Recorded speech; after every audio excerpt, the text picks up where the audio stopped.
ಒಟ್ಟಿಗೆ ಒಟ್ಟಿಗೆ 3 ಜನ ನಿಲ್ಸ್ಬಿಡ್ರಿ.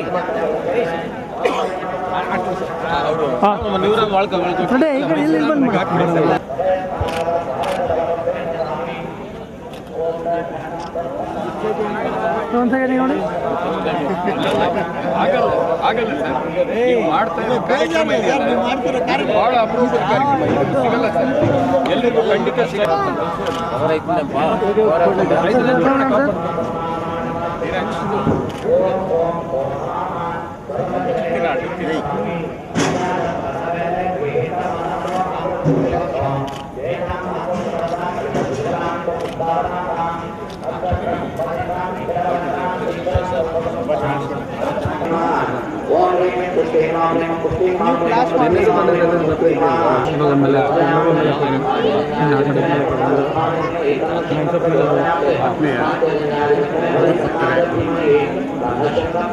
ಈ ದಿವಸ ಇಲ್ಲಿ ನೀವು ನೋಡ್ತಾ ಇರೋದು ಚತುಷ್ಪಥ ನಾಗಮಂಡಲ ಉತ್ಸವ ನಡೀತಾ ಇದೆ. ಲೋಕ ಕಲ್ಯಾಣಾರ್ಥವಾಗಿ ದೈವ ಸಂಕಲ್ಪವಾಗಿದ್ದು ಕಳೆದ 3 ದಿನಗಳಿಂದ ವಿವಿಧ ಧಾರ್ಮಿಕ ಕಾರ್ಯಕ್ರಮಗಳು, ಹೋಮಗಳು, ಹವನಾದಿಗಳು, ಆಶ್ಲೇಷ ಬಲಿ, ನಾಗ ಪ್ರತಿಷ್ಠೆ, 108 ಕಲಶ ಸ್ಥಾಪನೆ ಮಾಡಿ ನೌಕ ಪ್ರಧಾನ ಹೋಮ ಎಲ್ಲ ಜರುಗಿ, ಸವಾರಿ ಅಮ್ಮನಿಗೆ ಸವಾರಿ ಉತ್ಸವ ಎಲ್ಲ ಜರುಗಿ ಈಗ ಕೊನೆಯದಾಗಿ ಈ ನಾಗಮಂಡಲ ಉತ್ಸವ ಜರುಗ್ತಾ ಇದೆ. ಇಷ್ಟು ಮಳೆ ಬಂದು ಕಾರ್ಯದಲ್ಲಿ ಭಾಗವಹಿಸಿ ದೇವತಾನುಗ್ರಹವನ್ನು ಪಡೆಯೋದಕ್ಕೆಲ್ಲ ಕೂತಿದ್ದಾರೆ. ನಾಗೇಂದ್ರನು ಅವ್ರಿಗೆಲ್ಲರಿಗೂ ಪೂರ್ಣ ಅನುಗ್ರಹ ನೀಡಲಿ ಅಂತ ಈ ಕಾರ್ಯಕ್ರಮ ರೂಪಿಸಿದ ನನಗೆ ನಾನು ಪ್ರಾರ್ಥಿಸ್ತಾ ಇದ್ದೀನಿ ದೇವರು ನಾಗೇಂದ್ರನಲ್ಲಿ. ಕಾರ್ಯಕ್ರಮ ಏನಕ್ಕೆ ಸರ್ ಈ ಕಾರ್ಯಕ್ರಮ ಅರೇಂಜ್ ಮಾಡಿರೋದು ಲೋಕ ಕಲ್ಯಾಣಕ್ಕೆ. ಅಂದರೆ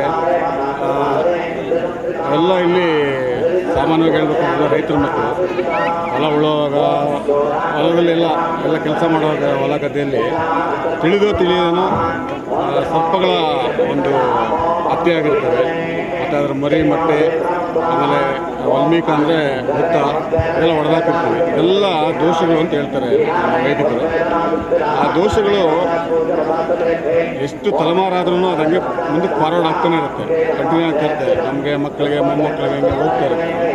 ಆ ಪರಿಹಾರ ಆಗದೆ ಇದ್ದರೆ ಸಂಸಾರದಲ್ಲಿ ನಾನಾ ರೀತಿ ತೊಂದರೆಗಳು ಅನುಭವಿಸ್ತಾ ಇರ್ತಾರೆ. ಸುಮಾರು ಜನಕ್ಕೆ ಅದು ಗೊತ್ತಾಗೋದಿಲ್ಲ. ಮತ್ತು ಕೆಲವರು ಗೊತ್ತಾದ್ರೂ ಕುಕ್ಕೆ ಸುಬ್ರಹ್ಮಣ್ಯ ಅಥವಾ ಘಾಟಿ ಸುಬ್ರಹ್ಮಣ್ಯ ಎಲ್ಲ ಹೋಗಿ ವಿವಿಧ ಕಾರ್ಯಕ್ರಮಗಳು ಮಾಡಬೇಕಾಗಿತ್ತು ಅವರು. ಖರ್ಚಿಗೂ ವೆಚ್ಚಗಳು ತುಂಬ ಇರ್ತವೆ. ಎಲ್ಲರಿಗೂ ಶಕ್ತಿನೂ ಇರಲ್ಲ ಕೆಲವರಿಗೆ. ಎಲ್ಲರಿಗೂ ಒಳ್ಳೆಯದಾಗಲಿ, ಅವರೆಲ್ಲ ಇಲ್ಲಿ ಬಂದು ದೇವತಾನವರ ಪಡೀಲಿ ಅಂತ ಈ ಕಾರ್ಯಕ್ರಮ ಆಯೋಜಿಸಿದ್ವಿ. ಸುಮಾರು ಭಕ್ತರು ಬಂದಿದ್ದಾರೆ ಇಲ್ಲಿ. ಅವರೆಲ್ಲರಿಗೂ ಆ ನಾಗರ ಪೂರ್ಣ ಕೊಡಲಿ ಅಂತ ನಾನು ದೇವಿ ಕೃಪೆಯಿಂದ ಯೋಗೇಶ್ವರಿ ಆಮೇಲೆ ಸಪರಿವಾರ ಕ್ಷೇತ್ರದಲ್ಲಿ ಮಹತ್ತರ ಕಾರ್ಯವನ್ನು ನಮ್ಮ ಸ್ನೇಹಿತರು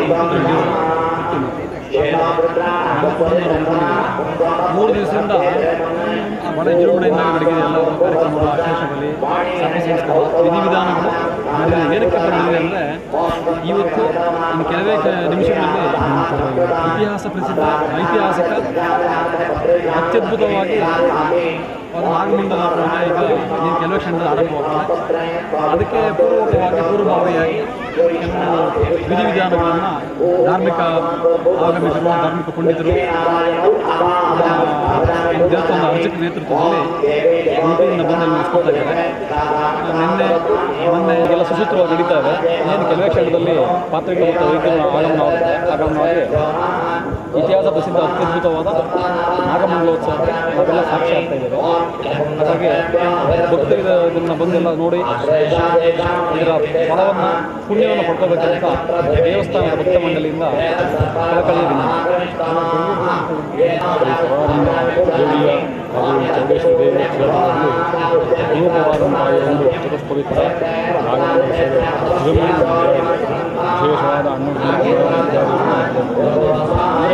ನಾಗಮಂಡಲ ನಾವು ವೈದ್ಯರು ಮತ್ತು ಪಾತ್ರಗಳು ಗ್ರಾಮೀಣ ಪೋತ್ರ ಮಾಡುವಂತಹ ಯಂತ್ರಾలను ಮಾಡಿಕೊಂಡು ನಂತರದಲ್ಲಿ ವೈದ್ಯರು ಮತ್ತು ಪಾತ್ರಗಳನ್ನು ಹೇಳಿದರೆ ಆ ದೇವರು ದೇಶಕ್ಕೆ ಆವೇಶವಾಗಿ ಆ ದೇವರ ಸೇವೆಯನ್ನು ಪಡೆಯುವಂಥದ್ದಕ್ಕೆ ಪಾತ್ರಗಳನ್ನು ನೀಡುತ್ತಾರೆ.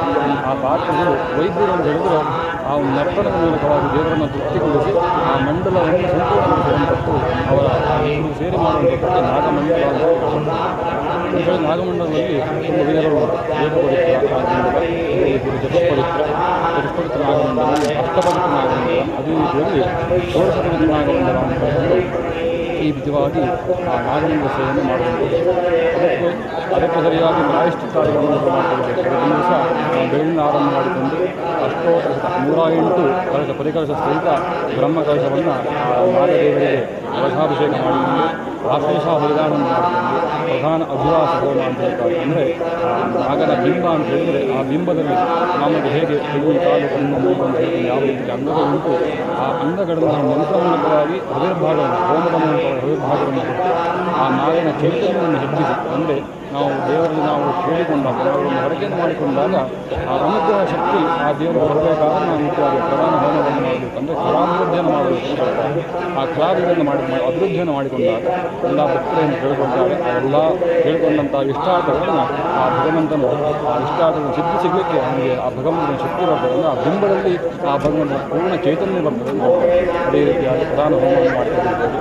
ಆಶ್ಲೇಷ ಬಲಿದಾನವನ್ನು ಮಾಡಿಕೊಂಡು, ಅಂದರೆ ಆಶ್ಲೇಷ ಬಲಿ ಅಂತ ಹೇಳಿದರೆ ಇರುವಂಥ ಎಲ್ಲ ಲೋಕದಲ್ಲಿ ನಮ್ಮ ವಿಶ್ವದಲ್ಲಿರುವಂಥ ಎಲ್ಲ ಬಗೆಯ ಸರ್ಪಗಳ ಸಂಕುಲದ ಏನು ಸಂಕುಲಗಳು ಉಂಟು, ಆ ಎಲ್ಲ ಸಂಕುಲಗಳಿಗೂ ಕೂಡ ಅಂಗದಿಂದ ಮಾಡಿದಂತಹ ಒಂದು ಮುದ್ರೆ ಅಂತ ಹೇಳಿದರೆ ಪಿಂಡ ಅಂತ ಹೇಳ್ತೇವೆ ನಾವು. ಈಗ ಶ್ರಾದ್ದಾದಿಗಳು ಮಾಡುವ ಪಿಂಡ ಅಂತ ಹೇಳ್ತೇವೆ. ಅದರಿಂದ ದೇವರಿಗೂ ಕೂಡ ಒಂದು ಪಿಂಡದ ರೂಪದಲ್ಲಿ ಆ ಎಲ್ಲ ಮಂಡಲವನ್ನು ಬರೆದು ಆ ಮಂಡಲ ಮಧ್ಯದಲ್ಲಿ ಪುರೋಹಿತವಾಗಿ ಪಿಂಡ ಪ್ರದಾನವನ್ನು ಮಾಡುವುದಕ್ಕೆ ಆಶ್ಲೇಷಾವಳಿ ಅಂತ ಹೇಳ್ತಾರೆ. ಆ ಆಶ್ಲೇಷಾವಳಿ ಮಾಡುವುದರಿಂದ ಏನು ಸರ್ಪದೋಷ ಏನುಂಟು ಅಂದರೆ ಸರ್ಪ ತಾಡನ, ಸರ್ಪ ಹನನ, ಸರ್ಪ ರೀತಿ ಛೇದನ, ಅಂದರೆ ಸರ್ಪ ಹೋಗುವಂತಹ ದಾರಿಯನ್ನು ಪಡೆಯುವಂಥದ್ದು, ಅದರ ಸರ್ಪವನ್ನು ಕೊಲ್ಲುವಂಥದ್ದು, ಅದರ ಸರ್ಪವನ್ನು ಕೊಲ್ಲುವಂಥದ್ದು, ನಾವು ತೆಗೆದುಕೊಳ್ಳುವಂಥ ಜಮೀನಿನಲ್ಲಿ ಆ ಸರ್ಪದ ವನ್ಮೀಕ ದುಃಖವನ್ನು ನಾಶ ಮಾಡುವಂಥದ್ದು ಇದೆಲ್ಲ ಮಾಡಿಕೊಂಡಾಗ ಆ ನಾಗದೋಷನ ಬರುತ್ತೆ. ಅಂದರೆ ನಾವು ಹೇಗೆ ಮನೆ ಕಟ್ಟಿಕೊಂಡು ಇದ್ದಾಗ ನಮಗೆ ಹೇಗೆ ಮಕ್ಕಳು ಮರಿ ಎಂದು ಹೇಳ್ತಾರೆ, ಆ ಮಕ್ಕಳು ಮರಿ ಅಂತ ಹೇಳಿದರೆ ನಾಗರ ಸರ್ಪನಿಗೆ ಮರಿಮಟ್ಟೆ ಅಂತ ನಾವು ಹೇಳ್ತೇವೆ. ಆ ಮರಿಮಟ್ಟೆಗಳು ಹುತ್ತವನ್ನು ನಾಶ ಮಾಡಿದಾಗ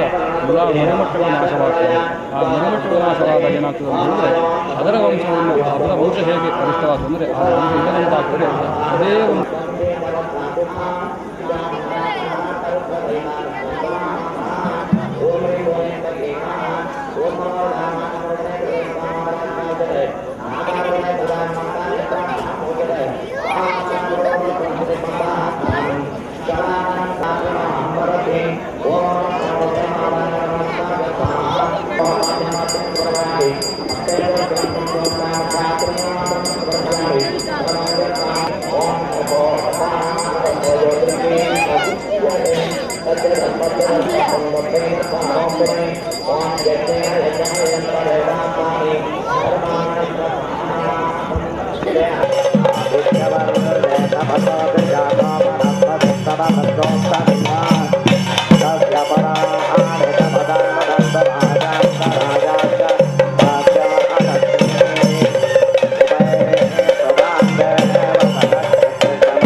ಓಂ ಹಿರಣ್ಯ ಓಂ ಭಗವಾನ್